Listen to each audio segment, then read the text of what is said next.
মা 500 টাকা দিন না, বিকালে আমি আর বোন মেলায় যাবো। কি সারাদিন শুধু বাদরের মতো মেয়েদের প্রতি ঘোরন, নিজে তো উচ্চারণের কাছে সাথে আমার মেয়ে টাকা নষ্ট করে দিচ্ছে। এই আমার কাছে যাও।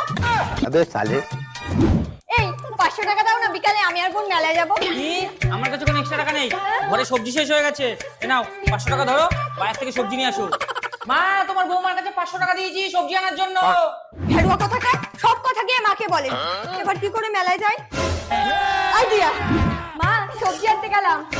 আর হ্যাঁ, অচেনা কেউ ডাকলে কিন্তু দরজা খুলবেন না, এখন কিন্তু কিডন্যাপাররা চোখ কিডনি খুলে নিয়ে যায়। ঠিক আছে বৌমা, ঠিক আছে। কাকিমা ভালো আছেন? আরে নতুন বউ তুমি? আসলে ঘরে সবজি শেষ হয়ে গেছে তো, আর ওর অফিস যাওয়ার সময় হয়ে যাচ্ছে, তাই মা বললো তাড়াতাড়ি পাশের বাড়ি কাকিমার কাছে যা। কাকিমা কটা আলু পেঁয়াজ দাও না। নমস্কার জেঠিমা, মা সবজি নেওয়ার জন্য পাঠালো। কেন ঘরে সবজি শেষ হয়ে গেছে? আরে হ্যাঁ, আজকে মঙ্গলবার না, আর ঘরে তো নিরামিষ। মা রান্না করতে গিয়ে দেখে ঘরে সবজি শেষ হয়ে গেছে, কটা সবজি দাও না। নমস্কার কাকিমা, মা পাঠালো। কেন নতুন বউ? আরে বোন কলেজে সবজি রুটি